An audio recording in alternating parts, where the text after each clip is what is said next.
Good evening, Holliston, and welcome to the April 17th meeting of the Holliston School Committee. Welcome to April break, and so we'll get right into things. Calling us to order. First item is our consent agenda, which just has our minutes from last week. Is there a motion to approve the consent agenda? So moved. Second by Dawn. All those in favor? Okay. Since we are at the beginning of spring break, we do not have student representatives tonight, so we'll skip right to school committee individual comment.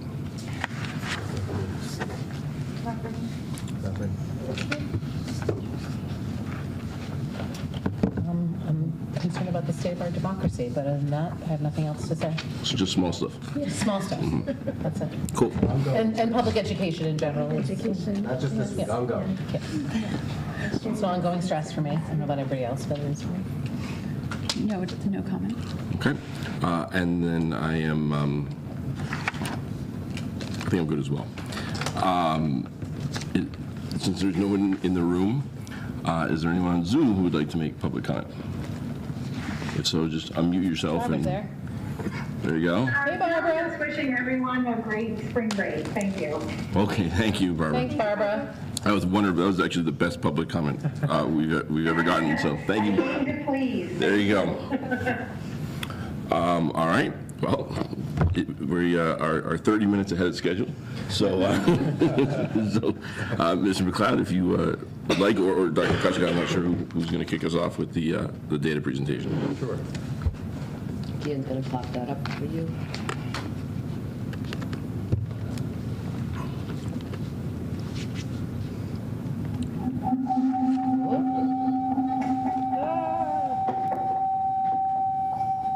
Bueller. All right. So Dan and I are going to take turns on the slides just to move through this, but for those of you that have not seen this before in the audience, on Facebook or wherever else, this is a follow-up to our August presentation. We did one in August 2024. And last year was the first time we started doing this particular presentation. And part of the reason is it's been a shift. We had moved away from looking as intensely at data, and we really have tried to find that balance with data and assessment. So the August presentation had a lot of new information, and our data dashboard has been a big part of this journey and the work that we're moving forward with. So this is kind of part two to that. I will say one of the things that I didn't want to forget to mention before we get started is Dan and I have been talking a lot about the data and the timing of the data. And we really think this would be beneficial to have a once-a-year presentation, but maybe in October or November, connected with our school improvement plans and goals, because most of the data we have, if we had the MCAS data all at once, we'd already have the U.S. News and World Report.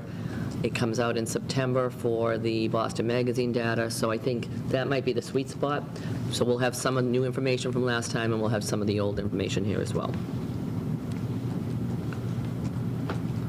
All right, so the agenda items that we're going to talk about, we have 8 comparison districts, but it will show up as 11 in some places because Dover, Sherburne, and Dover, Sherburne are shown 3 times in our data dashboard, but it's actually the 8 comparison districts that we've used in the past and currently. We have niche data, U.S. News and World Report, Boston Magazine, School Digger, MCAS, and then the recommendations and the progress we made on some of that work. And it's only been 8 months since this last presentation, but given the data dashboard and the rollout that we've had, we're encouraged by the work that we're able to do with some of that information. So these are the 8 districts, as you can see: Ashland, Dover, Sherburne, Franklin, Hopkinton, Medway, Milford, Millis, and Natick. And we just looked at kind of the districts that are closely aligned with us and neighboring to us. All right. Good evening, everyone. So niche is our first ranking. We're going to talk through a little bit. This actually has changed from last year a little bit. They removed SAT. So you can see here the highest weight is state assessments, which is MCAS basically. And then the interesting one, 17% there. The second one is best colleges ranking. So they actually look at where our graduates end up and the rankings of those colleges. And that impacts our score only second to MCAS. And then all the other ones are your typical, But based on their own ranking of best college. correct. The own rank is the best college. So it's all a little interesting. It's all, data is all about how you display it and Right. explain it. All right, so we'll show where we are this year. So this is our trend data for, obviously, back to 2016. So we are this year 52, and last year 51. And you can see the trend. And feel free to stop me if you want to discuss any of these or want me to explain it more. I think we should clarify, the reason we did our bars upside down in this and other presentations is the lower the number, the better. So we kind of wanted that to jump out. If we did it the opposite way, it looks like it's wrong for people to visually understand, so. Yeah, good point. All right, that was the district ranking. Again, it was 52. This one, again, just so you don't confuse the numbers, is 55. That's our high school. So Niche does both high school and district. So you can see where we fall this year compared to other districts around us.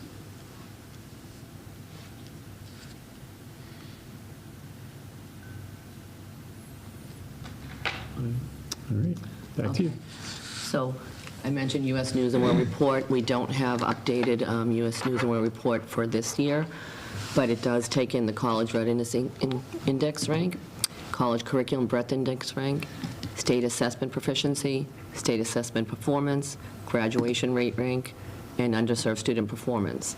And one of the things that we've talked about here in the past is AP scores impact very widely in this particular ranking system. And one of the things that we have not done in Holliston that we are trying to shift to and have started to shift to, many districts that offer the wide range of APs that we offer will have students, they're required to take APs. Here it has never been a requirement, and it really hasn't been as strongly encouraged as we would have liked to as well. The challenge with it is that many of our AP classes are offered 3 terms, and then the students finish up in the 3rd term, and then they take the AP test. What's challenging about that is because of our model, the half-year model, the kids could not take it, even if it's a half-year class, they couldn't take the AP test mid-year and count it as a final. Whereas in other districts, many districts will count the AP at the end of the year, would be counted as a final, and the kids would be exempt from that, so that actually encourages them to take it more widely, and it does impact the rankings consistently moving forward with U.S. News and World Report. And this is the one that's interesting. It's 21-22 data, so that's important with U.S. News. We don't fully understand why, because most of the other measurements include recent data. This one lags for whatever reason. But the good news for us is we're actually, our rankings are improving for U.S. News and World Report. You can look when we presented in 2020, the 2023 data. We were 2026 in national rankings and number 76 in Massachusetts high schools. This year, we've moved up to 1,606 in national rankings and number 62 in Mass high schools. Again, this is still 2 years old, so we're encouraged with some of the data we're going to present later in this presentation that we believe our data is going to show more improvement when we look at U.S. News and World Report in the next coming years with the current data. And then diving a little bit deeper on those improvements, this is the actual scorecard, which informs those rankings. So last year's on top of 2023, where we were 76th high school and now 62nd high school. But you can see the improvement in scores, and then also for those that have seen these presentations, it's that AP exam data that basically is the biggest driver of the rankings. So you can see that pretty clearly with that top 2 lines there.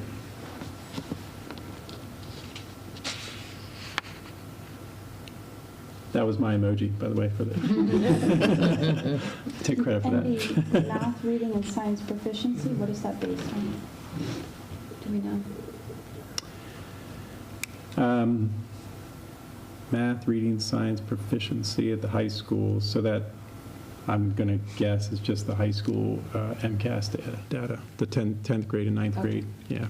Yeah, not everybody has MCAS, but they use state proficiency scores for that.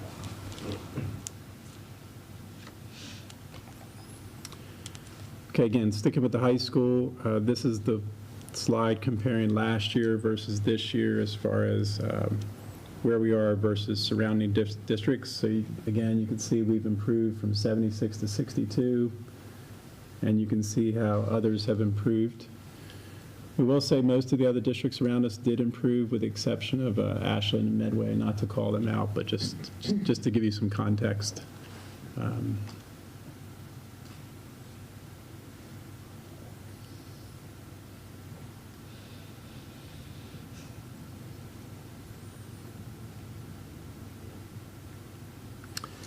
All right, in the past, we've used Hopkinton, since it's one of our closest neighbors, for comparison purposes, because they have obviously an exceptional ranking. So this past year, they were number 7, we were 62, as we've shown in other slides. But again, this just highlights the AP priority that the ranking has, looking at ours compared to theirs, and then looking at the other. Yes, they're more proficient in the other areas, but we know the AP, based on that first slide, is the biggest driver of this particular ranking, U.S. News.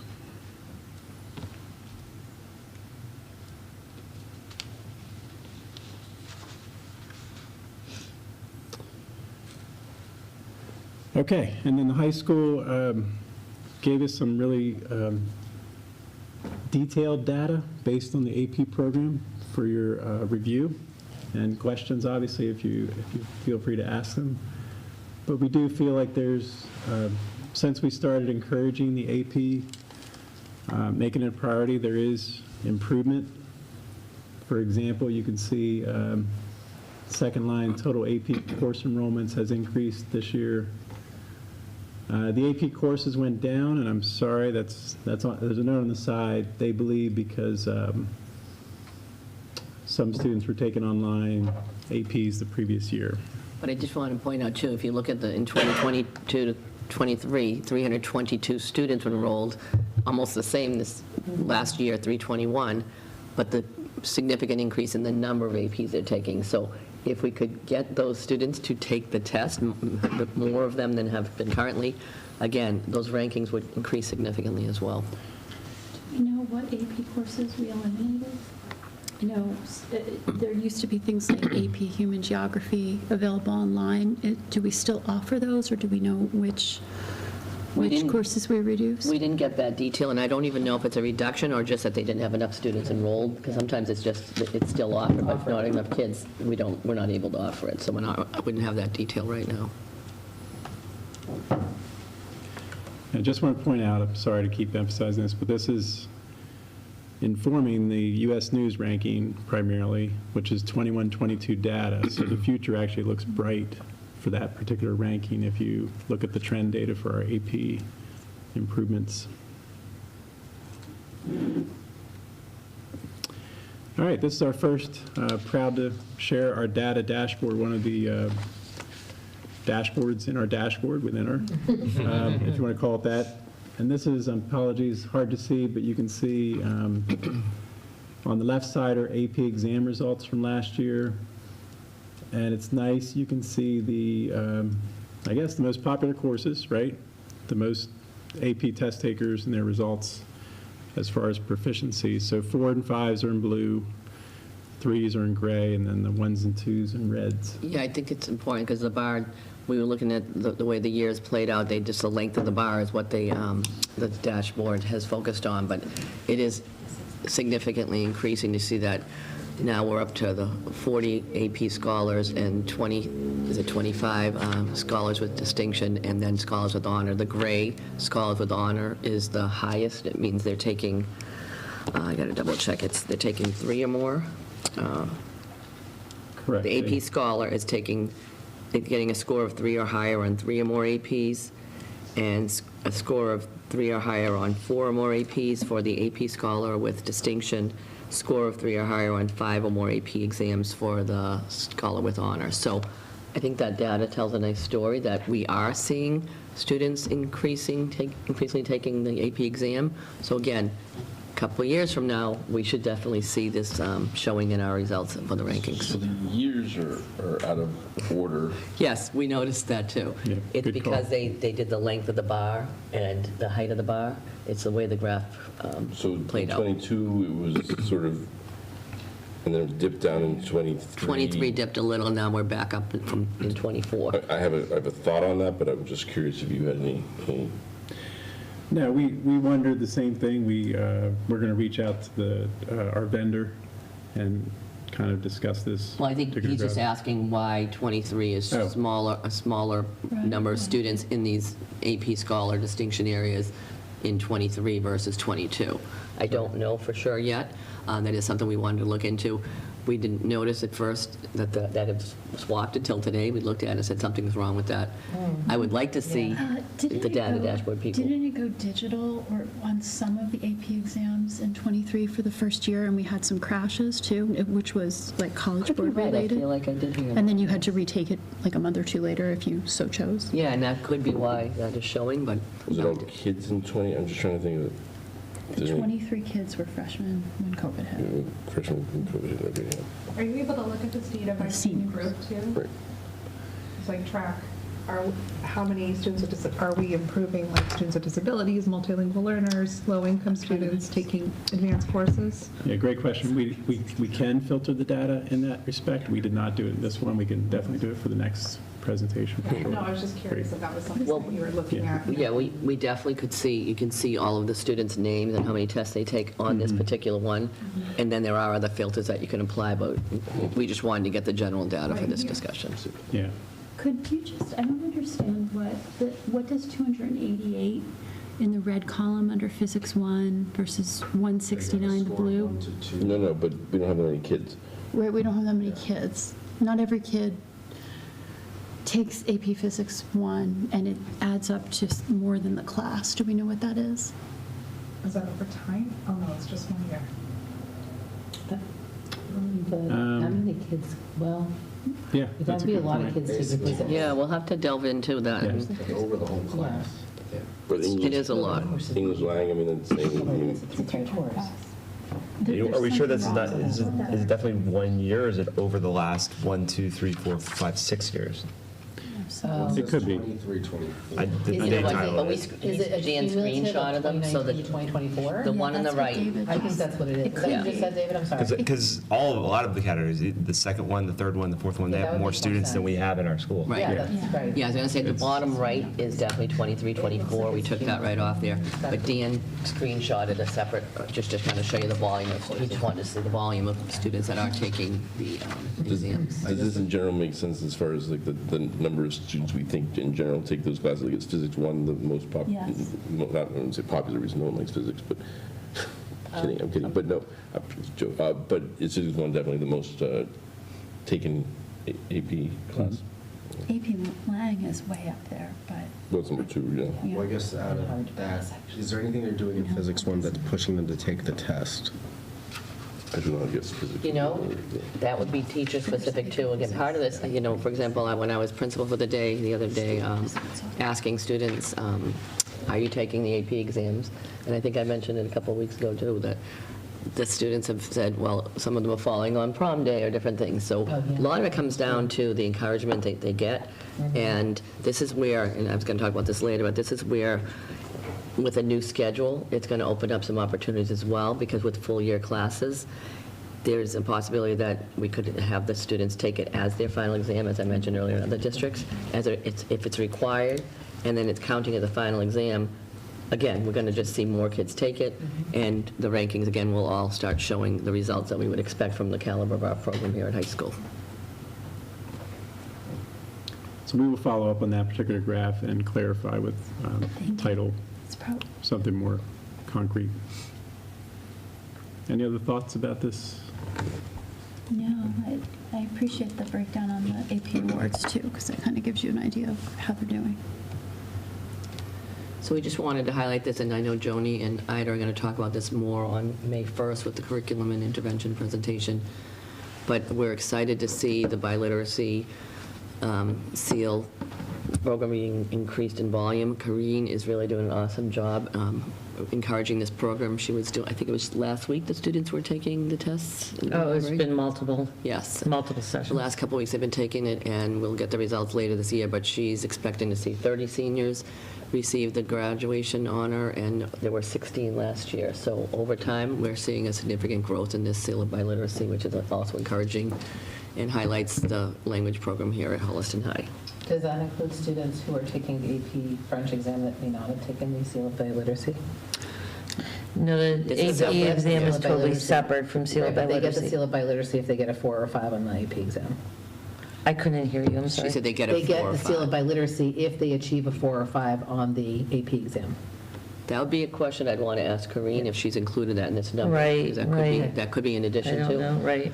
So can you look into that with her? Sure. Multilingual learners pursue the seal of biliteracy too? Oh, no? Okay. Yes. Wasn't We're there, encouraging more to take it, though, yes. wasn't there a different seal of biliteracy slide in here earlier that broke it down by how many in Spanish, how many We in took it French? out because it just seemed so busy, so we Yeah, did take it But it out. concerned me because I thought it said that only 5 in French received it this year and 6 in Spanish, as compared to like 33 in French a Yes. couple years ago. We Are did, those we saw statistics that too, that correct? the French definitely seems to have decreased, and that's again, something we'd want to dig into. I think that's something Ida might be able to speak to a little bit more as well. Okay, can we just make sure we follow up and provide that back to everyone? And then if we can just follow up with some questions on it too, because I didn't understand why French had gone down so significantly too. Yeah, and that's why Can I I just wanted to mention it provide here, because she is going to additional present on that, so I will make sure that Ida has that for the May 1st presentation. Okay, well, why I did take the AP, I'm sorry, the seal of biliteracy last year in French. All of the students failed it, except for, I believe, 1 or 2. And then there was supposed to be a retake of that, but not all the students, I think, were not communicated with. It was sent as like a blanket email, like, oh, you should come to this, this retake of the exam, but they didn't know that they hadn't passed it the first time, so it looked like, oh, this is just, Oh, so if you they have- didn't. you have an option to do that, and so, you know, like, They for assumed that example, they missed Wyatt it. thought that he had passed it, so he didn't go. Right. And then he didn't get to take it. So then there's no option for him to take it his senior year until way late. So, that was- and he was away, so there was no chance for him to take it during this time because he's in France. So he's taking the Did that exam. number, that 5, was that for 2024 or 2025? Because I do know that they've taken it already this year. Yeah, I don't know. I think that was. They've this had year. multiple sessions No, but already. the number, I think that was for this year, because Kareen I sent think us that that's why they data. did It was 10 multiples for this year. No, it's not good. Yeah, it's not good. So we can ask maybe Ida to bring that back, that slide. Yeah, with that's some why I didn't want to get clarity. into it too much tonight. I just wanted to highlight that the program is growing. All right, moving on to Boston Magazine. So Boston Magazine uses high school methodology, and it's compiled with the most recent data available with MCAS, DESE, SAT scores, and it's calculated September 10th. So when we presented last August, we didn't have the current Boston Magazine rankings as well, so we'll share those tonight. Yeah, there were 2 rankings in September, so after our presentation, 2 of the rankings came out. US News was the exception. All right, so this is a comparison of last year's SAT data versus this year. When I say this year, it's last spring's SAT. So we just want to draw your attention to a couple things. Our evidence-based reading and writing, ERW, improved, at least the highest achievers, from 18 to 22%. And the number of test takers was 28 last year versus 30 this year. But we like to see the percentage increases is more reflective. And then everything else, we studied this pretty carefully. There was either drops or increases, but they weren't dramatic Yeah, in most cases. So it seemed to be pretty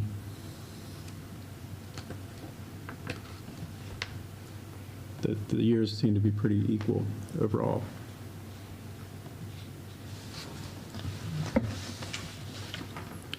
And so again, the SAT informs this ranking, which is Boston Magazine. So This is just high school, keep in mind, not the districts, so that's where the SAT plays in.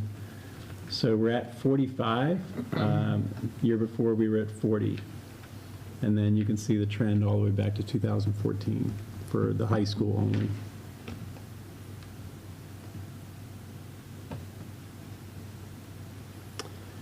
And very busy slide. This has all of our neighbors plus Holliston High in red, and that 45 ranking and how it fits with everyone else close by.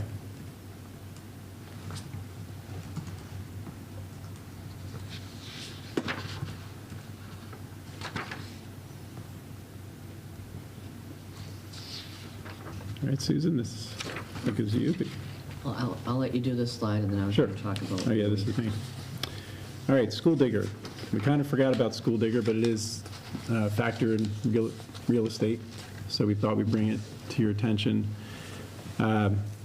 So School Digger was on September 25th is when the calculations came out. So they use a rank score system. So this is just a sample district. It's not Holliston schools, but I just want to kind of explain.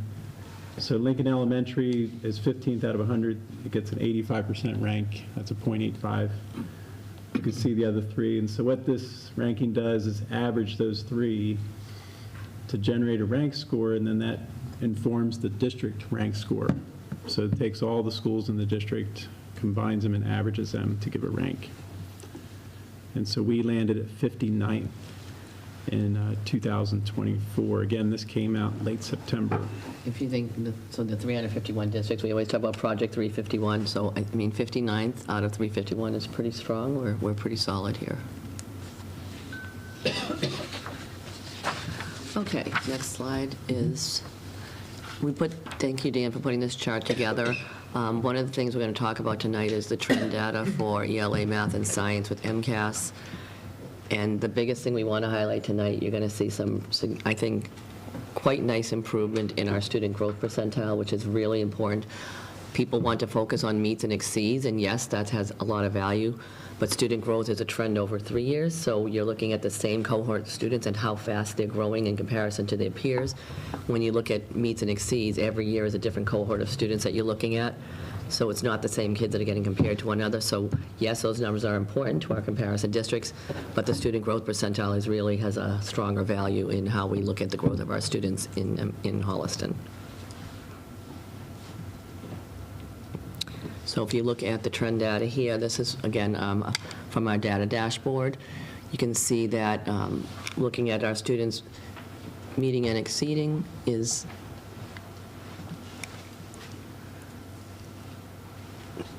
for ELA, we're up 18% from the state average last year. If you look at our student growth percentile, though, 58.7 is up 1.3% from 1.3 from last year, but 8.7 is compared to the state. So the meeting exceeding is getting better, but also the student growth percentile is really what we wanted to highlight here.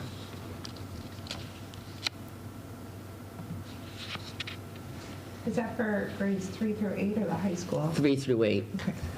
This particular one doesn't show grade 10 in this. It's a 3 through 8 comparison because of the 3-year trends for student growth. And the next slide.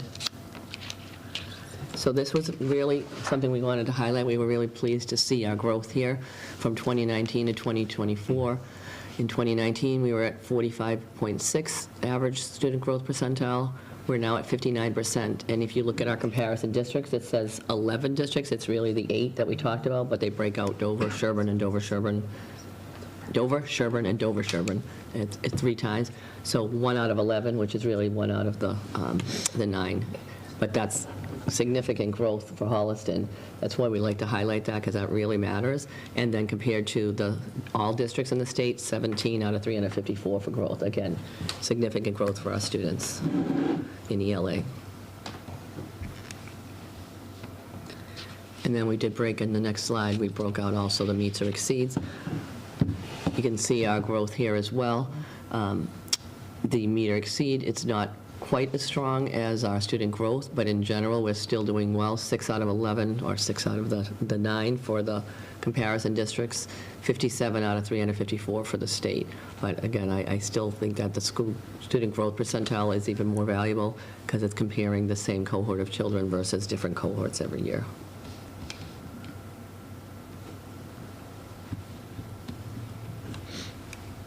Okay, switching to math, my former career. All right, so math, again, this is 3 to 8. We just want to draw your attention to the state, this is the state average, the dotted line, and then you can see how Holliston appears to be growing, the delta appears to be growing, and then that's informed by the 21% above state average, and then the scaled score is 12 points above the state average. And we're seeing that growth in the bars as well on the right, bottom right. Correct. And so just like the ELA, this is where we are in student growth percentile. So second out of the 11 districts. And again, looking at this, we're pleased with this. Obviously, across the state, the increase is steady over the past several years as far as moving up the ladder. Yeah, we were at 162 in 2019, up to 25 out of state. That's really significant. Testament to our teachers and our programs. Definitely. And then this is the percent meets or exceeds. Again, not as high in the ranks as far as SGP. So we were 6 out of 11 compared to our neighbors. But still showing growth if you look at the top line, we're still showing growth from 51% in 2021 and holding our own 62% the last 2 years. And again, looking down here at the state growth, we did drop a little bit from last year, but if you look at the trend, 99, 53, up here to 45 in the state. All right, science. We don't have student growth percentile for science because we don't do it in 3 consecutive years. It's in grades, 5 and 8? thank you, 5 and 8. 5, 8, and 10. But if you look on the left side, students meeting or exceeding, again, up 4% for Holliston from last year, but then up 22% in comparison to the state. And you can see, again, the green line that we're trending up significantly above the state from the past, so that's great to see. And looking at the bar graphs, you can see the growth there as well. So if you look at our meet and exceed, that is showing us as 4 out of the comparison districts. Still, again, if you look at the trends from 2019 up, 79 up to 36 compared to all districts. So again, we're really seeing some significant gains in our student growth, and that's exciting to hear and note.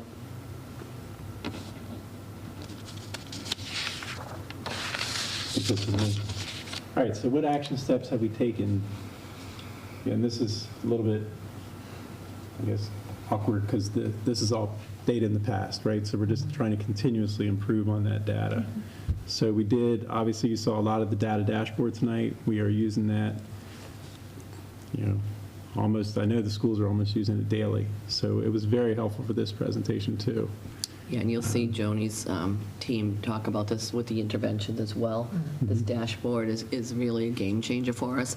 We did get a late start with it. When we talked about it in August, it was still getting configured, so we didn't get to start as early in the years, but already it's making a significant improvement in how we're able to access this data and disaggregate it in so many different platforms and formats. And I think I understand for the interventions how you use the data dashboard, but how do you use it for all students beyond just the interventions? Like, how has that helped this year? Like, how?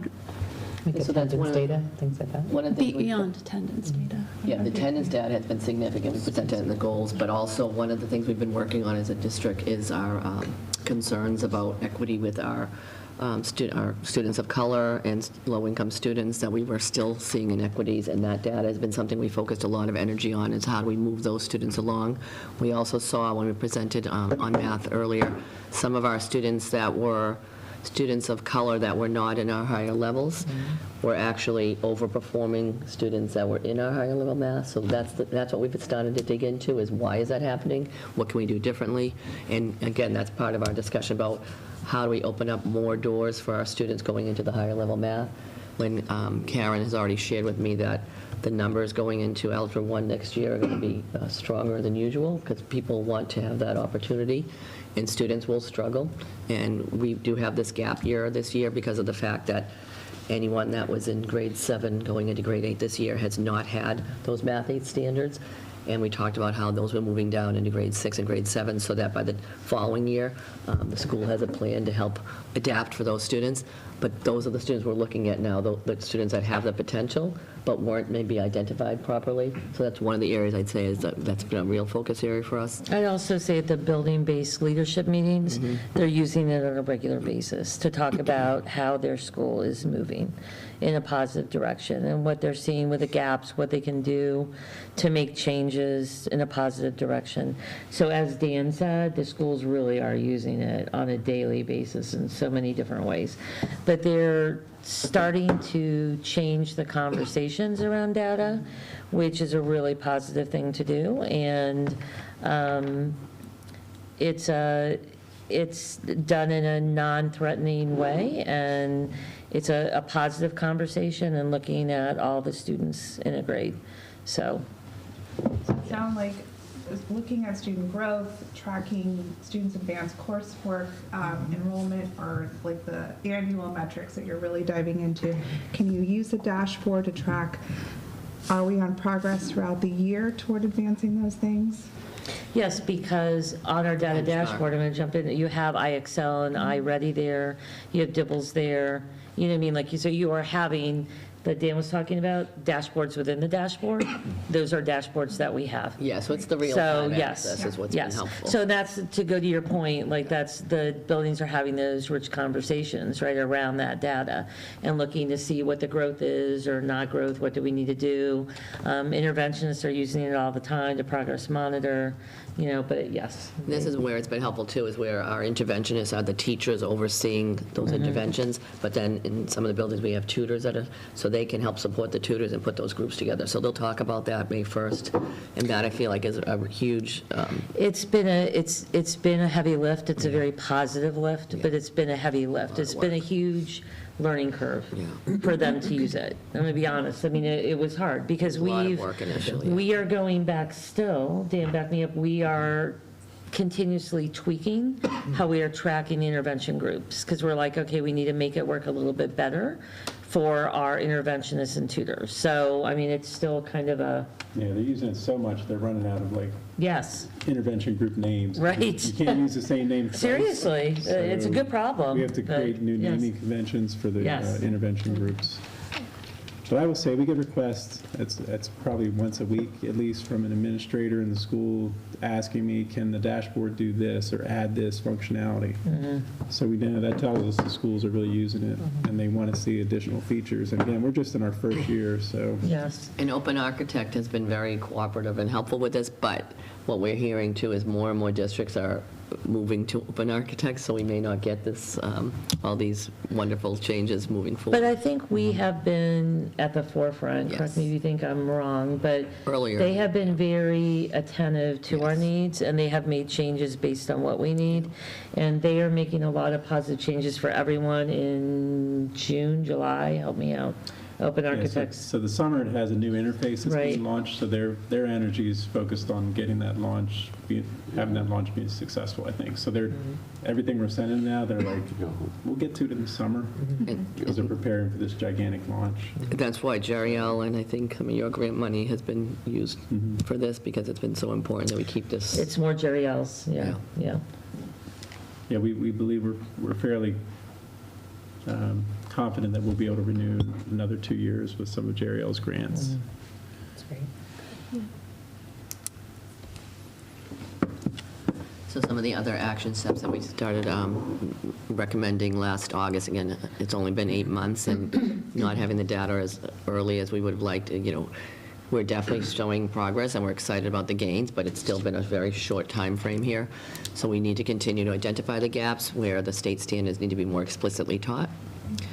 We need to continue our professional development in all content areas. Math has been a huge focus this year. It will continue to be a focus next year, but other content areas have to have really targeted strategic professional development as well, and I think that we've talked quite a bit about that in our PD conversations about how much time we can give in the 24 hours for teachers next year, specific to content learning and ongoing professional development. We do feel confident and excited about the fact that we now do have the systems in place, that we will be able to analyze longitudinal program data and student college and career outcomes with this, all of the things we talked about tonight, so that's exciting with that dashboard facilitating that process. We talked about, we're already seeing, even before the encouragement of this year, I know that Mr. List, I think, put it in the handbook, and they're strongly encouraging students to take APs and not requiring it. But you can see even prior to that, we're already seeing the trends up for the students taking it. And then the schedule in 26-27 will allow for students to take AP exams in lieu of finals, so that's a shift that Mr. List would like to make as soon as he can with that new schedule. And I really do think we already see, given that we're looking at data for the rankings from 23-24, it's actually 2 years prior, and we're already seeing significant improvements the last couple of years that we showed you tonight, that we are really confident that we'll see those rankings improve, particularly for that U.S. News and World Report. And We're swapping EPs for finals. Are we going to require them then? that's, again, I don't want to speak for Mr. List yet, but that's the trend, that's what he'd like to do. He's going to work with the teachers this year, and it could be one of both. It could be you take it, you don't have to take the final. Correct, yeah. Or it's mandatory, or it could be a combination, because we're also shifting the culture and the expectations for students, because some of them have never really thought of taking them, but they want to be challenged, but they haven't thought of taking the test. And in my mind, I'm thinking, if I'm putting all that time and energy to be challenged, why won't I take the test? And we do offer some scholarship money, I think, at the high school for students that need, that can't afford to pay for those. So, we really do want to move in that direction. I hear the increased encouragement for kids to take the AP exam, but how are you also looking at increasing pathways for different students to access advanced courses? This is where, these are the conversations that are starting now, and because, as you know, we've had some challenges with the schedule, it kind of locked students out, and that is some of the work that Mr. Liz and I were talking about. In fact, today, we're going to probably have him come back in a couple of weeks to show you some of the pathways that teachers in math in particular were already talking about. We're going to have some of those changes happening for our students that are going into 9th grade next year, and then they'll have a whole new schedule the following year. So teachers have already started thinking about that. And this is where, if schedules, if the middle school or high school are going to change any of the levels, and it sounds like there's an interest in adding levels. So if that's going to happen, we really would encourage that to happen sooner than later, because the sooner the teachers can start planning for that, you'll get those pathways mapped out. And I know that you have that committee starting to start up, but the later they get that information, the harder it is to plan for that, and that's where we have gaps. So I really would encourage that. I know you have a schedule started, but once that gets going, if we could make a decision sooner, we'll make it work, whatever direction we go. Well, I always want to encourage taking more AP exams.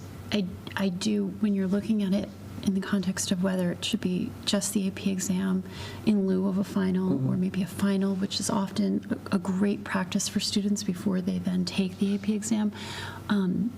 If we have kids that are taking 4 or 5 AP exams in a year, that's $500 for a family on top of. Yeah, and they haven't determined, and our they high may school just. families But the biggest often have $1,000 of fees in a Right. year. The biggest part, though, of the $500 rankings is significant. taking one. It's like 30%.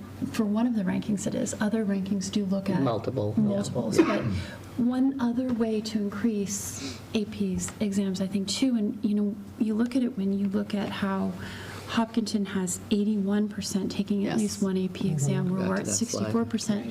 They do offer AP classes to even their freshmen, right? They have freshmen taking AP biology.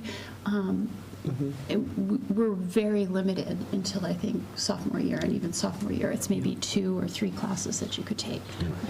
Yeah, and definitely, I think this is all good conversation that will be happening at the high school next year as they plan for 26-27 in the new schedule. So the first data report that you guys did was December of 2023. And as I look at the recommendations from December of 2023, they are very similar to the continued sort of action items that we have now. I mean, purchase a dashboard, and now it's purchased a dashboard. Utilize the equity audit to examine curriculum offerings with an equity lens. Arch 3, strategic initiative number 1. That's identical to what we have now. Continue pre-K 12 plus alignment in the curriculum in all areas. So and it kind of, it goes on, and the final one was develop an exam requisite for AP classes. So we're a year and a half after this, and I guess what I'm not really seeing is sort of what the progress is in the use of the information that we're doing, because we're still talking about sort of the same things, and I get that some of the work is just ongoing, but what are the results of the ongoing work that we've done? How is this been used? You're talking a lot about how it's sort of being used, but we don't really. I guess I was hoping for a little bit more in this than kind of a regurgitation of the information that we've already kind of received multiple times now. It's nice to see that in some places we increased in rankings, but honestly, I mean, rankings, while not unimportant and certainly probably more important in real estate than in day-to-day student outcomes. I'm not seeing the. Someone help me here. What I'm trying to say. Limited in seeing the actions taken. We're looking at a lot of data here. This is good, but the actions taking, learning from the data. I feel like we're just still assessing the data versus using the data to inform what next steps we should take. So I think we are doing that. That this is where we've showed you some tremendous growth in our student gains over the last few years. The data has been looked at that way. The staff is mapping it out. It led to a curriculum review process where we just purchased a brand new math program. Anytime you purchase a new math program, it's 2 to 3 years implementation. We're in year 1 of implementation. So a lot of the data that we're looking at has helped inform the curriculum review cycle. I'm seeing significant gains. The fact that we were able to, our middle school, being a National Blue Ribbon school with all their data, has improved tremendously. And we're actually talking just over a year since our first presentation on that. There was a shift, and I talked about this last year in 2017, and that's where you saw some of the data start to drop, and then it's coming back up again. There was a discussion about we're going to unshackle the teachers and no longer look at MCAS data. And that shift did happen. When I started here in 2020, we weren't presenting the MCAS data, and I'm not all about MCAS data. I think we're showing you multiple data sources tonight, because we shouldn't be looking at one specific. We should be looking at multiple data sources. But I'm seeing our district actually show significant gains over time. It doesn't happen overnight, and the rankings are only, a snapshot in time as well. Depends on what you want to look at. But to me, the biggest thing right now, the fact that we have students showing significant growth in number 1 in ELA comparison districts, the fact that those students in the same cohort have grown that much is exciting to me. But this data is 2 years old, right? Not to mention- So it's before this data, the first rankings report. So Well, it depends on the data, so it's the MCAS was from last fall. Okay. Fall's data. So one of the recommendations from December of 2023 was provide ongoing professional development in all content areas. So do you have some examples of how this data and the information that we have was used in professional development? You want to talk? Yes, so Dana, you want to jump into? So we've had PD from both iReady and Excel on how to interpret the student data, how teachers can use that to assign students who are lagging with their mastery in a specific Massachusetts standard, how they can group them, how they can push out work to them. So it's being used for tier 1, tier 2. It's being used to progress monitor the intervention groups.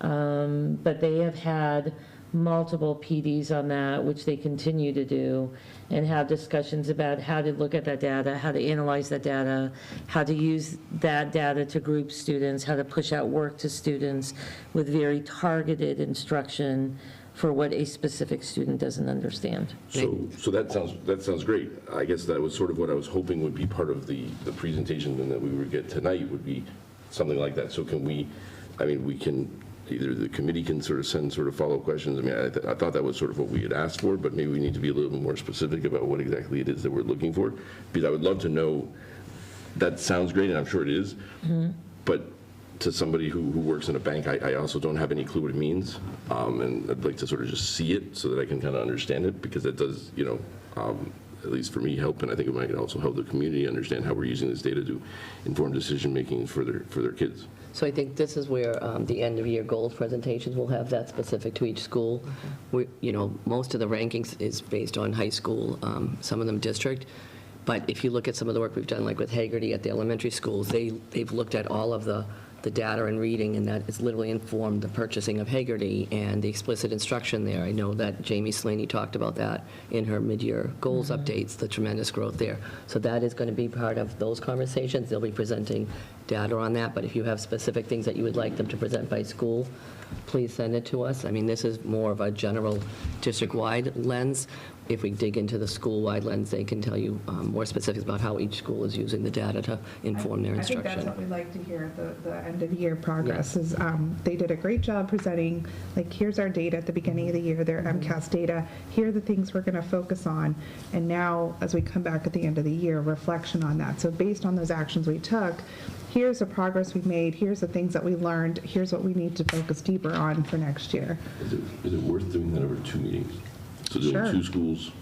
And I mean, sometimes I will admit that it gets a little, It's hard to Hard to ask follow questions and- and dig in and understand it. Yeah. I mean, it's an interesting thing because we're looking at last year's data for the 3 through 8. If you were to supplant the end of year presentations by the principals last year, that would tell you, that would explain this year, the data that you were just presented on, specifically for 3 through 8, and actually for the high school too. Yeah. Yeah, that's a good point.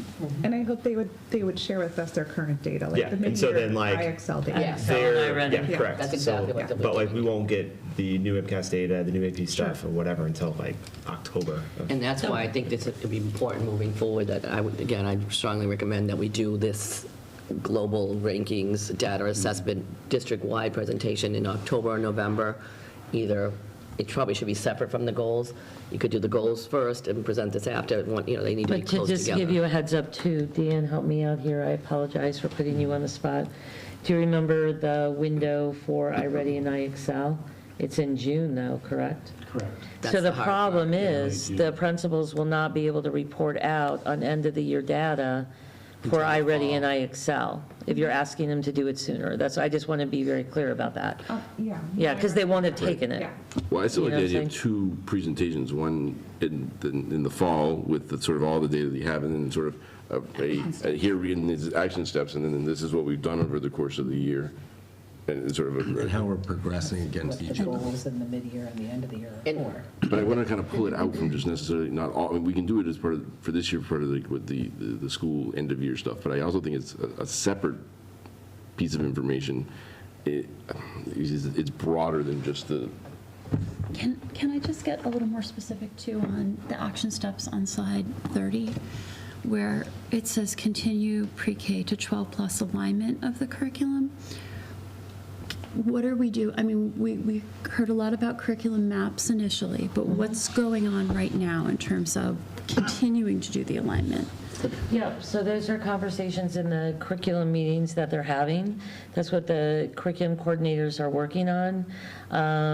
It's kind of really looking at that scope and sequence, making sure that, the grade ahead and the grade below are having conversations. We've greatly improved with having building-based curriculum leaders that, it's like really exciting to see. I'll just give you an example, like Carla Kraus, who's the STEM person at the middle school, and Ashley Bouchard, who's the STEM person at Miller, get together all the time and are having conversations about what they're seeing, right, and what they're not seeing. So just kind of by restructuring it, that they have more time to have those opportunities, they are looking at that all the time in a continuous basis, and then using that knowledge in either faculty meetings or curriculum meetings that they have to kind of drive that work forward. In this grade, we saw that we're lagging in this, so which grade is going to pick this up. Let's have a conversation about this. And you're going to talk about that May 1st, but that's exactly why at the middle school, we talked about, I think, a couple of presentations ago about the teachers having moved down some of the grade 8 standards to grade 7 and 7 to grade 6. That is also part of the work they're doing. They're constantly looking at where they can cover standards differently and how they align. So that work has been ongoing. We just had a Miller leadership meeting today, and there was a conversation, Elsa O'Brien was talking about having a conversation about some English standards, and they were doing that in a curriculum meeting at Miller. And they were talking about, we're going to be talking about standards-based report cards when we do the presentation on May 1st for the elementary schools. And they were having a conversation about where the standards need to be touched upon and what they're doing for that standard, and show the progression of what your understanding needs to be in 3rd grade versus 4th grade versus 5th grade. So they are having those conversations all the time. And we'll be coming back once the standards-based report cards are finalized. We'll be able to come back and share Correct. those as well. Correct. And in terms of curriculum review, I know it says implement the new curriculum for math below it, but what new curriculum have we identified? What have we reviewed this year that we're bringing on new curriculum for next year? We have been working on the ELA curriculum review, and the meetings are going to have to be restructured. We're not going to, do you want to take this? I mean, I think we're going to, We do need to look at when we're taking teachers Holding the out of meetings. their classrooms, because that's been quite a challenge. And trying to make sure teachers are getting their prep time has impacted our ability to do the reviews, and so we're Right. coming up with another plan for that. So we are actually probably going we're to, going to have to restructure how we're doing a it. few years ago, we did some of that work in the summer, that teachers did some of the hours, and then they would continue that work after school. And I think that's the model we're going to have to go back to, given some of the recent changes that we've been asked to look into. I don't know how anyone else feels, but this is like my thing. But I would really like a recommendation on, whether we want to ask our high school students to take the AP exam if they take one AP test. I personally would Ask them to take at least one. at least one, right? Yeah.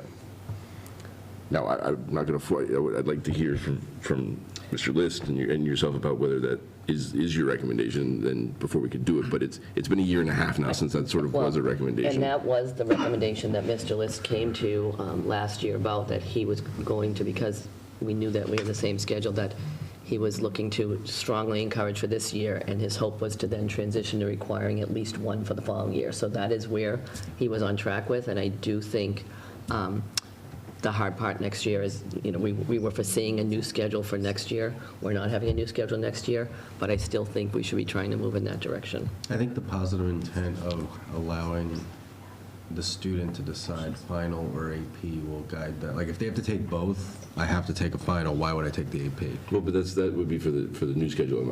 Yeah, I next prefer year. not to wait, though. Yeah. No, I get it, but. Next year we could if you require- force one or more, you're in a position where if we don't have enough That'll scholars. certainly help in the future, but.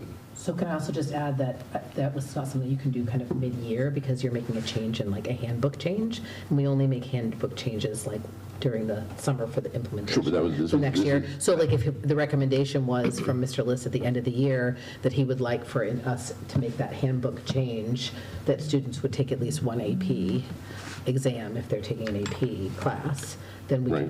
we could do that. But I also I think don't that's wanna part of what he was moving towards anyway. We should be careful too, not to scare away a student from taking an AP because now they're forced to take the exam. We got to balance that out. But you just show up and you just take the exam.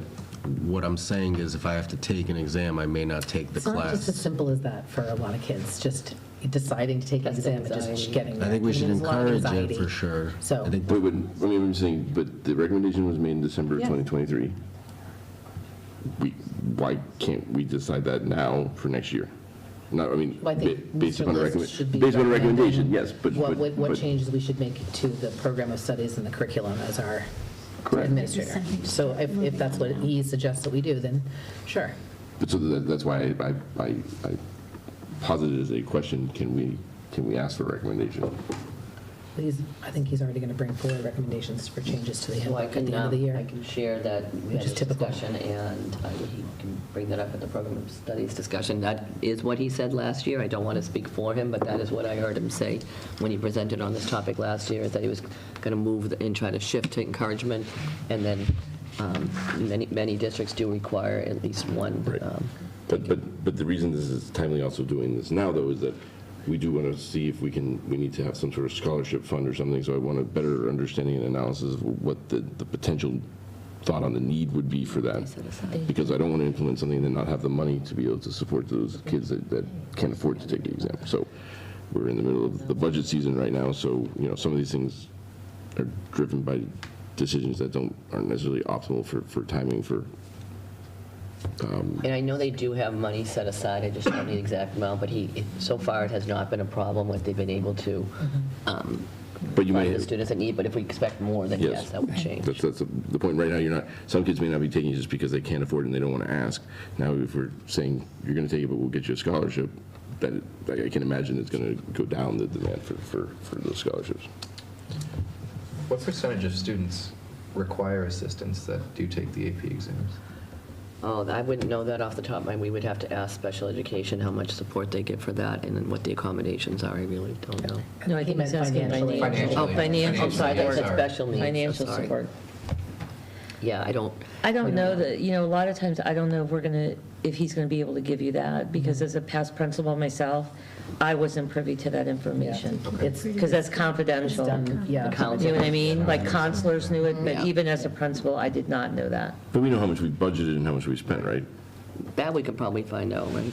How much we're giving. Well, so oftentimes, and I don't know about the high school, but like things that we're funding Yeah. at the middle school, it's like a parent-to-parent, or it's like if there's a fund source run through the PTO that goes through to the counselors Yeah. to pay for things confidentially, so that's Yeah. like not even run through the No, school. understood. It's But not if it's Or line, It's and I not think he has some impacting our money in the budget line. necessarily, so. Okay. We'll check on it. I know he told me that there was money available. I just would have to dig into it. But I know within our student activities accounts, we do and have the ability to cover tuition and things that might need to specifically for field trips or for Yeah. things like that or whatever within student activities. So.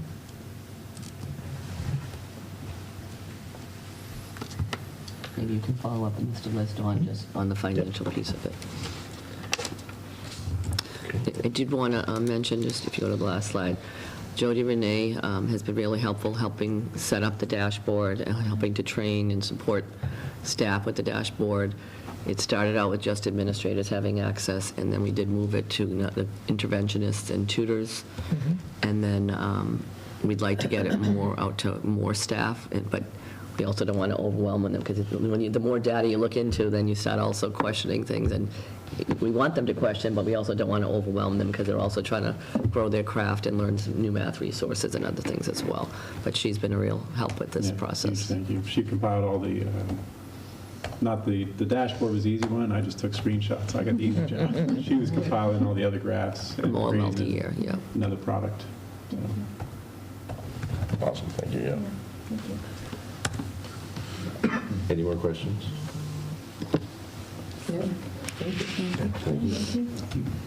Okay, we don't have any policy, though we had 20 minutes set aside for policy. Not sure I was thinking there. Central office updates. So I have just had a couple more I had a roundtable discussion at the high school the other day.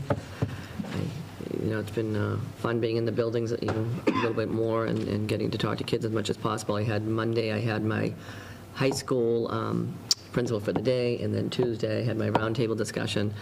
So I did get to talk with a lot of kids, more so on Monday than Tuesday. I think they saw me so much on Monday that they were kind of like, I don't need to go see her on Tuesday. But it was great to be in classes as much as I could throughout the day. And then today, we had our unified basketball game at Rams with our fire department and police department. So I was planning on attending, and Dan and I were actually working on the data again, so did not get to attend, but they had a great time, and it's near and dear to our hearts to see our kids enjoy playing basketball with their peers, so it's wonderful. On Monday, I had the pleasure of attending a 1-8 grant convening with Principal List and Tom Levesque, a teacher here at the high school. We were awarded $18,000. Mr. List wrote the grant from 1-8 to implement the Project Lead the Way program that you guys have okayed the classes on this coming year. It's really exciting. There's over 170 districts now in the state that are using Project Lead the Way. That's near and dear to my heart because I taught all hands-on.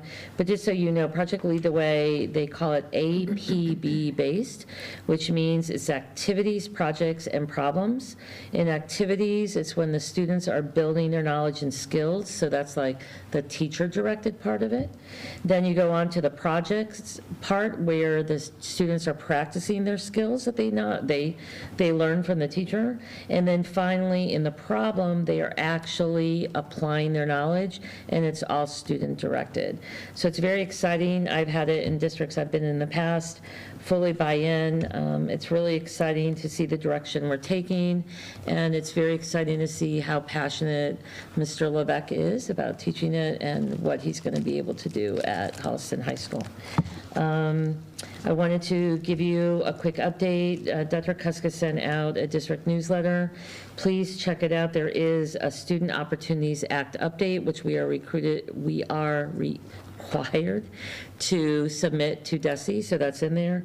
But they do ask about the steps that we have taken, and in there I had to talk about purchasing the data dashboard, having professional development on the data dashboard, that we have iReady and iExcel for both progress monitoring and Tier 1 and Tier 2.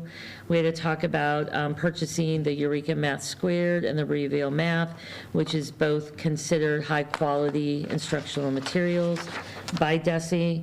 I talked about the Project Lead the Way, curricular resources, world language curricular resources that we purchased, and then went into what we are going to do.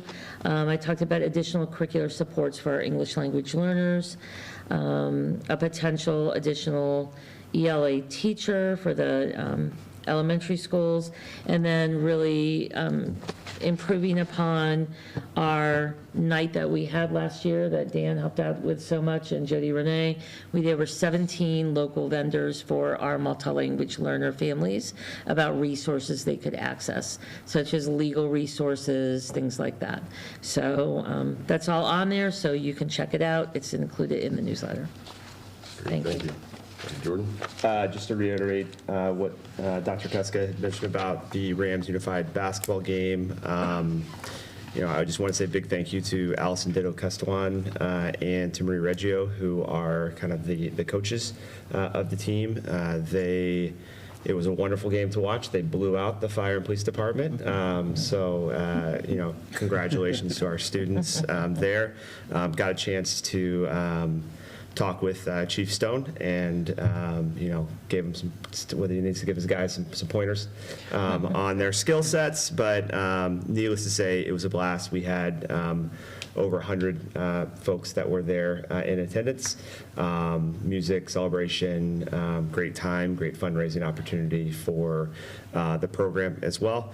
There is another resident who happens to be an area administrator of a competing district who immediately called their director of special education and said, why don't we have this as well? So congratulations to that crew, to Jess Beatty for bringing this here for us. It's a lovely and wonderful thing that we have as a town of Holliston. Okay. Thank you, Jess. Subcommittee reports, communications. Nothing to report. Policy and superintendent evaluation. Nothing. Okay. Budget. Nothing. We'll have a meeting before our next school committee meeting. We attended the capital subcommittee, finance committee's capital subcommittee meeting, but nothing else. Yep. The House budget did come out. It was slightly better. I don't know what the finance committee is meeting tonight, annoyingly. So we're not able to attend to see what they're doing, but I'm sure I'll hear. The House budget was slightly more favorable for us than the governor's budget, but they'll have to decide what they end up wanting to use as far as the model goes. So just quickly, we need to just update our capital request for May to reflect a new recommendation for high school supplies. Now that we're pushing off any change in the schedule until 26, 27, the materials we needed to implement that change are no longer needed, but during that process, a number of things were identified that need to be addressed sooner. And would also need to be adjusted in general, like replacing microscopes and things like that. It's so the 48,300 is now 23,600. If anyone wants a breakdown of it, I don't have it in front of me, but Dr. Jordan can provide it, or we can just vote to update Is that to the that same number. number as you talked about last time? Yes. Yes. Is that? Oh yeah, did I put that number in front of Yeah, you? you have, yeah. Good. I'm good. Look at me.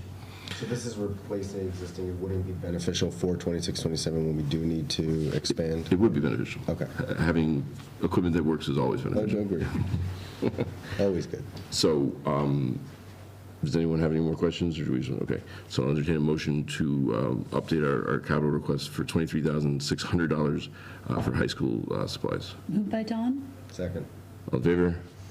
Perfect. I will relay that to the chair of the Finance Committee Capital Subcommittee. We just attended the Capital Subcommittee meeting this afternoon. Everything still remains very tight, and we're diving into the couch cushions for money. So I don't know if Dr. Jordan wants to talk about that, but we're looking back at past appropriations. So Yeah, so the FinCom has asked the town departments to ask the acting town administrator to have the town departments to look at older capital accounts or that were appropriated at different points in time that may have either gone stale or whether they're still in use, and find some kind of like update line by line of where they stand. Even within the school system, I'd say that the predominance of the capital that we have is still in use. Our big ones are the recently acquired, the 1.25 million for the Rams roof is still sitting there, so that's the largest chunk within the capital for us, including a small remaining amount, about $121,000 in capital for HVAC.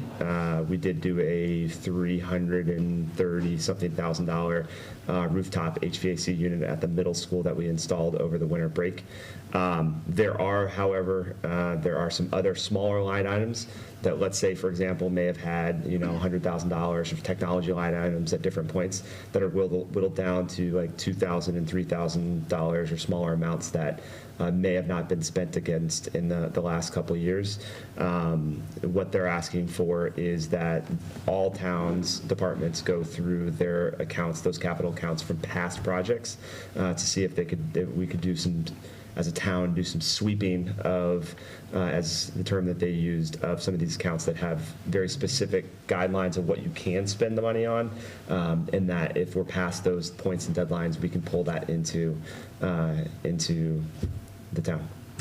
So Dr. Jordan, Dr. Cussy will work on a recommendation for us, and then probably at the May 1st meeting, we'll have a recommendation. All we need to do is vote to allow the towns to release them, and then the town accountant can do that.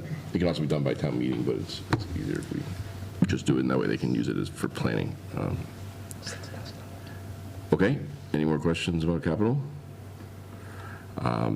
Okay, moving forward, I put on here, but I don't know if we have any update on the math leveling thing, just in case there was anything, but there doesn't have to be.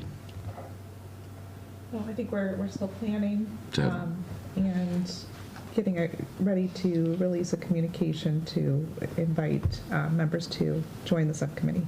Perfect. Great.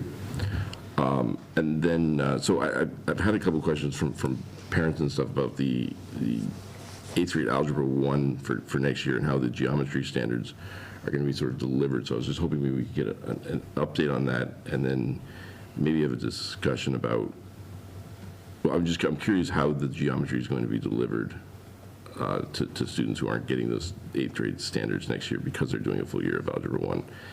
I did share some information that Karen had shared with me, and this is the gap year because the vote happened last May that we'd be moving to Algebra 1 for the 25-26 school year. And as I shared in the past, some of the planning had already happened, that they've started to adjust putting the standards down, some of the 7 into 6 and some of the 8 into 7. But it's not something that could happen in 1 year. So I don't want to speak too much for Karen, but the math team is working with her, and they have started to map out how they're going to integrate it all. Yes, we're still looking to put for students 2 years of math into 1 if they haven't done the math 8. So students that are going into full Algebra 1, we're getting math 8 and most of Algebra 1 without those geometry standards. So now they have to make up math 8 and Algebra 1. So in 1 year, it's going to be hard for those kids to do, but the teachers are willing to do that work, and they're taking on that challenge. But kids will have to do some of that work in another time frame, because it still is more that they can fit into one math block in a day. And so that will be during an arts elective or arts? I believe period? that's what she had shared out, but that's something, again, that they're still working out some of the kinks of that. There aren't really any other times in the day, because they have their 4 cores, and they have the world languages, so that takes up 5 of their 6 blocks, right? And will it be direct instruction, or how will the students be learning the standards? So I wish Kara was here to speak to better. I have not been in those meetings with her, but my understanding is that the teachers are working so that they would end up having they would be looking at the kids taking some of that work through iExcel, and then they would determine which standards they were struggling with, and a math tutor will be available to help them just like they would be getting in intervention blocks. So, but it wouldn't be a teacher, a certified teacher in the room necessarily? No, just like we do with our intervention blocks, we don't have certified teachers doing the interventions either. It'd be similar to that model. So what happens is the interventionist, and they also can do some enrichment, our intervention teachers oversee that work, and then they help the tutors then implement that work, so that will be the same process. I think, I don't know what other people feel like, but I think it might be helpful if we can look to see if there's a solution that does allow for there to be an educator in there. I don't, obviously there are many guardrail guides to doing that, because it would potentially mean moving a teacher around or some other type of offset. But I do think that, especially because it's for 1 year. I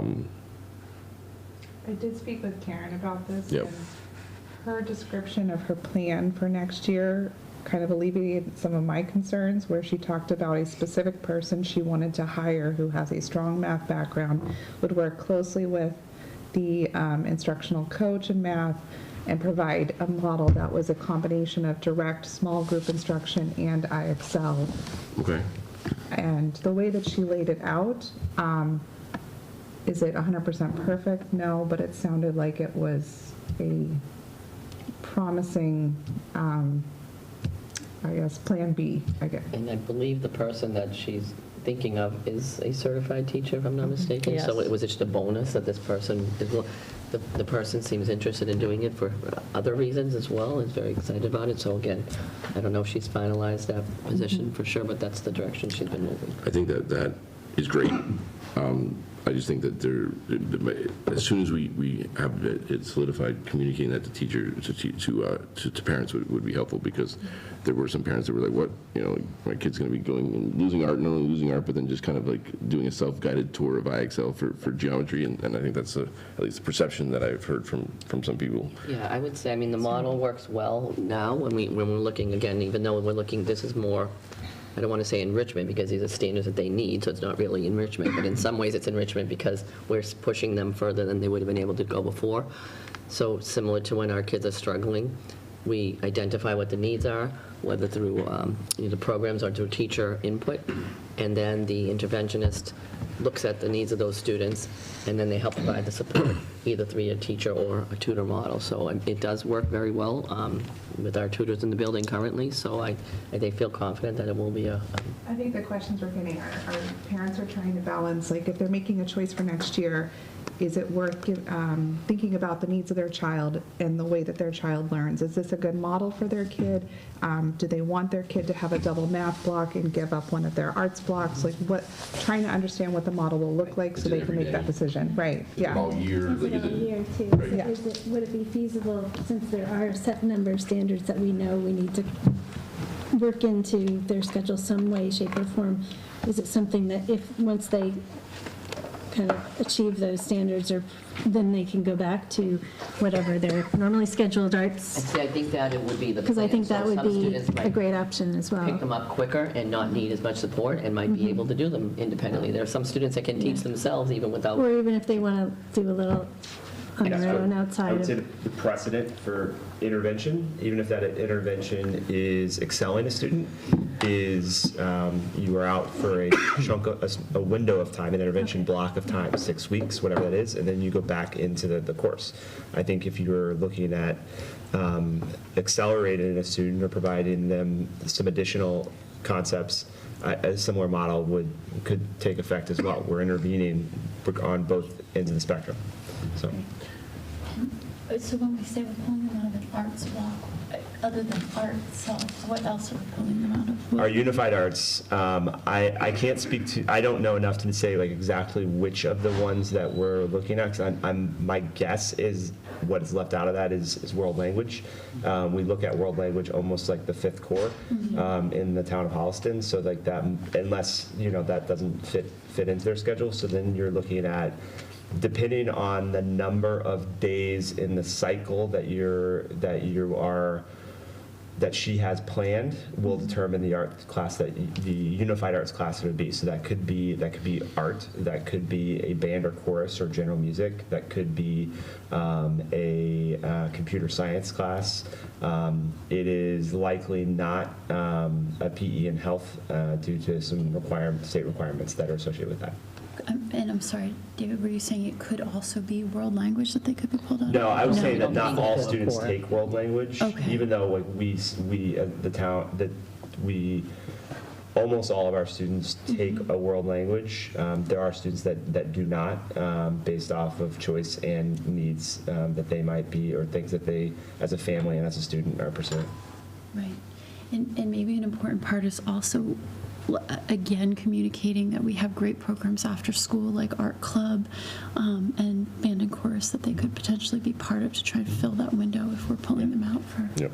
But I do, to Sarah's point, the hope would be that some of the students that are flying fast will be able to return quickly. If they need more support, they'll stay a little bit And they longer. said that, Karen said that when she was here. Yeah. Well, apologies to Karen for doing that when she wasn't here, but the more communication with the parents, just the better as more information is solidified and known. I think one of the things, like you had said, Hillary, she told me that she's been having a lot of one-on-one conversations with parents, and people are feeling better when they have those questions addressed, but, when it's uncertain, there's going to be more questions about it.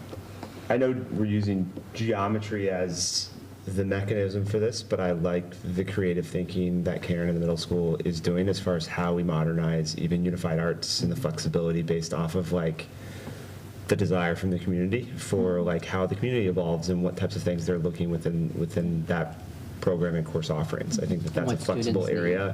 What do students want? What do families want to see within those courses and or those time periods? Are important. Yeah. Okay.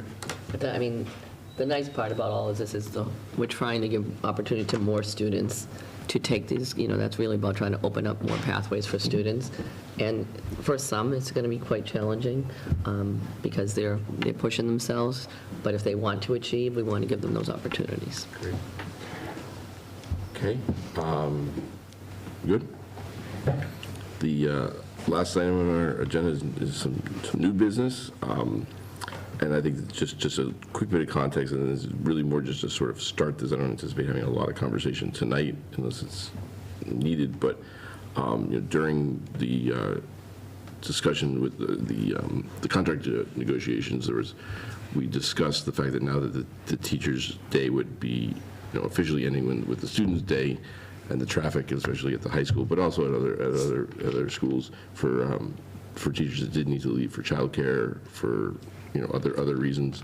And so we pledged as part of, not obviously officially part of the agreement, but we pledged to look at sort of the flow of traffic getting out. So I just wanted to make sure that we were sort of honoring that commitment, and we brought it up. I don't know if that's begun or thought of already, but. Yeah, so I'd say a major start to it was really solidifying, one, our school policy around our walk zones and our transportation policy. Our walk zones, we can start to build kind of like where our hot spots will be and how that will flow. So we were able to kind of do that. So we're those walk zones, along with eligibility, will go out the first week of May to families. From there, we'll start to kind of get what our actual transportation, our true transportation needs numbers will be, and where kind of our community placements will be, and have a good understanding of our traffic patterns for our buses as far as pickups. That said, is on our campuses, like specifically looking at like the Linden Access Road for pickup and drop off for the elementary school. I have Matt Robshaw and I have met with Robert Walker and James Keys to look at that road. What are we thinking short term and long term? So I do have quotes for a layover and then some like old ground up asphalt filling the big holes type of quote. And part of that conversation, which we've talked about in some of our capital meetings and some of our other meetings, is they're on the capital improvement plan for the town are some past requests for this year, next year, for improvements to sidewalks and parking lots on the elementary campus and the high school campus. The idea was to delay that until we had a good understanding of the traffic flow, as well as the potential flag project that will be done there, and whether that will warrant needing to move from a single lane to a double lane to increase parking from there, whether it doesn't make sense for us to spend $30,000 on an overlay of a road to then tear it up 9 months later to redo it in a different way. So that's kind of where that stands. I have met with the principals on a regular basis. Most recently, we met today to talk about any conversations that they've had and to start to think about that again. I have spoken with, and next week I'm meeting with Officer Keefe to look at the high school specifically. I've spoken with Chief Stone and Chief Cassidy as well. I have a meeting in the works with Chief Cassidy and Chief Stone, as well as to look at traffic flow as a whole in the community and what that will look like. I'm gonna, bat my eyes and really cross my fingers that I can get him to maybe escort us across Washington. We'll see how that goes, because that will help things, but also just to kind of get an update on, it does seem that the bridge project, Arch Bridge project, seems to be on track, according to the select board, which will also have an impact on our traffic flow as well. Just specifically, I think you kind of alluded to it, but have conversations been had to help get students and teachers off of the high school campus more efficiently at the end of the day? So part of that is our ability to. So one is our traffic pattern on how we're using that as far as working like that we have control over, and then part of that is conversations with Chief Stone and our SROs as far as ability to get traffic out and onto the roads and cleared out as well. So, but yeah, the principals of planning out specifically the Woodland campus. How we will flow out so that we don't have any stoppage of traffic, and when we're going to release buses versus when we're going to release families at those times, in order to kind of prioritize buses to kind of get out and get their routes out and about. So, Okay. So did you say they know, when is a Woodland Street going to be open? Did they have an actual date for that? I Or sort of. told them August 26th, and they left. I know, I'm just wondering, because I I feel think like. the RFP. I thought the RFP.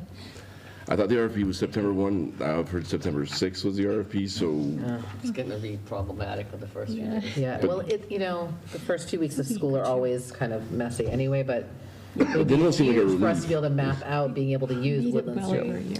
But this year we'll need it more than ever, though. there's a certain resident who is posting daily updates on Holliston Yes. Happy. Yes, I He may be a former select board member, but Ensuring that something's happening. I believe that something's happening. it looks great. I mean, it is, It there's, is happening. there's- It looks It's like a it's a big humongous yeah. project. I And can't it's a lot of believe- money, it took a lot of time. There's no way it's done in like 4 months. they've still, 4.5 months. It looks like a disaster right now. Like, they're not finished. Well, that's what happens when you fix things. You have to blow it up first and then you bring it back together. Not like us. Kind of like Doge? I don't know what we're talking about. Anyway, Wait, you just, David, you mentioned you were going to start communicating the first week of May with people to help them understand. Is that specifically anyone who's, Who wants to take the bus? is it just people So who want it to take the is- bus? It is our year, so it's two pieces of communication. One, recently, kind of our spring newsletter went out with just some information about like what's looming with start times With start times and and- buses. Yeah. The communication that comes out the first week of is very specific to each individual family with their eligibility and then their map. So That's it's what I was hoping. every family will get their own individual email on how to register, whether they're eligible. Will include the walking zones. We're getting it out early because Yeah. I'm Yeah. anticipating a lot of questions and Yep. frustration as far as some of the walking zones. What we will be advertising to some families, specifically the elementary schools on the far outskirts. In our walk zone, we are looking at one of the spots is that we are going to offer one bus stop as a mass walk zone to there on the far outskirts of one of our walk zones. In our walk zone is the furthest the distance away from our elementary school. And there's a high enough concentration of families to warrant just like a single stop in that space that we would offer to families for there. But otherwise, the walk zones, we've spent a lot of time looking at our walk zones as far as what makes sense. Yeah, I'm just glad to hear you're Pushing it out, yeah. let people know and they can Adjust. plan and adjust Yeah. as needed. So thank you. all right, well, if there's nothing else, that does bring us to the end of our public agenda. We do have a reason for executive session, but we will release the public about 2 hours early, so y'all should feel free to go by the rest. These last 3 school committee members, they've been amazing. We've had 3 in a row. Don't worry, May 1st, Four in a row. May 1st, I know, yeah, they've been submitting. Maybe that's the. Don't forget. yeah, May 1st is gonna be a doozy. David, will you have school choice numbers at the next meeting by any chance? I think we said May May 15th Okay. was the, Yeah. Yep, May 1st. Sorry, I May- couldn't remember. April 15th was the last day Oh, for all right. That applications was for just- school choice. okay. We'll then do an analysis of what we have, and then Okay. we'll bring numbers to you all.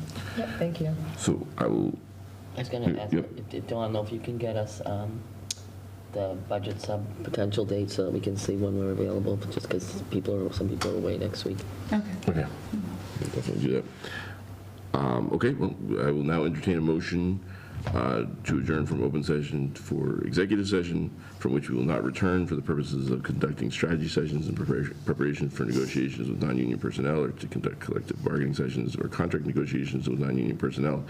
And this is for the Student Services Director and the Assistant Superintendent for Curriculum and Instruction. I think I said from which will not return, but reiterating that, do I have that motion? So moved. Second. That does require a roll call vote. Frank? Yes. Hillary? Yes. Joe? Yes. Sarah? Yes. Cynthia? Yes. Dawn? Yes. And I am a yes. Thank you very much. We stand adjourned into executive session. Thank you and good night.